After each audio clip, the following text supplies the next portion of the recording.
Let's talk about the follow-up to Hell House LLC, Hell House LLC 2, The Abaddon Hotel. Like its predecessor, Hell House LLC 2 centers around a group of investigators that are coerced into visiting the Abaddon Hotel. The goal is to figure out what happened to the missing crew from the first film. Our lead, if you want to call him that, is part of a documentary crew that produced the in-film documentary portions of Hell House LLC 1. So what can we expect from a sequel to one of the better found-footage horror films out there? More creepy-looking people staring menacingly? More clowns standing around? More revealed plot? Yes, yes, and yes. Hell House LLC 2 is told from... Actually, I don't think I could tell you what kind of perspective it's told from. It's non-linear for sure, but also a little confusing. We start with some clips of people inside the house, reporting from outside the house, and other people affected by the house.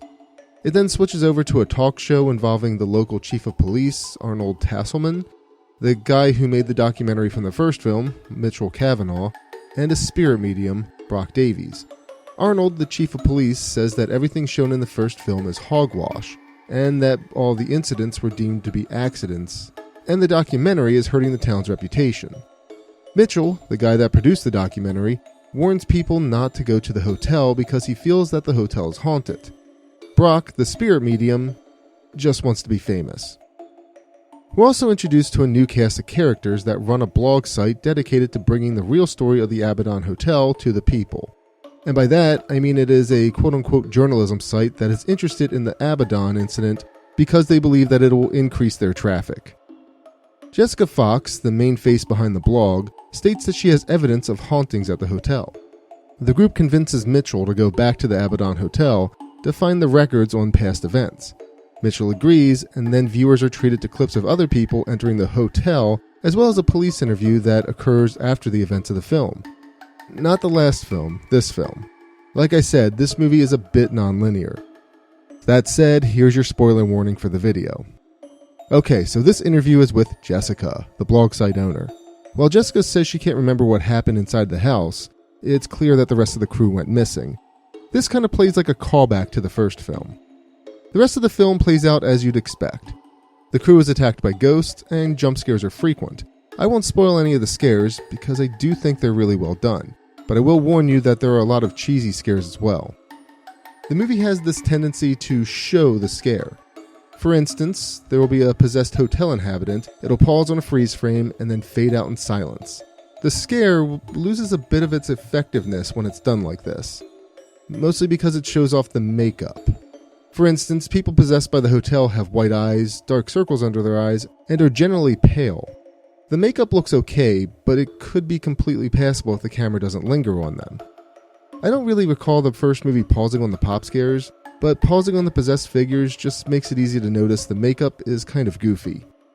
All that said, I still want to reiterate that the scares are good, and the movie builds up a good tension prior to the scares happening. The movie also has a tendency to throw a lot of scares at the viewer in quick succession, causing them to lose their effectiveness. Another area where this movie falls short is the fact that it reveals too much. In Hell House LLC 1, the movie reveals the haunted house mishap at the beginning of the film, but it still does a great job building up the backstory throughout. In Hell House LLC 2, the movie reveals way too much about the backstory. Again, I don't want to spoil the ending to this film, but a character reveals everything that happened and everything that's going to happen, and it just feels weird. Less is more, and having someone reveal everything at the end seems really bland and boring. It left me with a disappointed feeling. It almost felt as though the movie thought so little of its audience that it had to reveal everything. So, all in all, this sequel is a good follow-up to the great Hell House LLC. I'm glad we got another look inside of the Abaddon Hotel with its creepy clowns and spooky atmosphere, but too much of the story is just blatantly told to the audience, as opposed to letting them watch and figure things out on their own.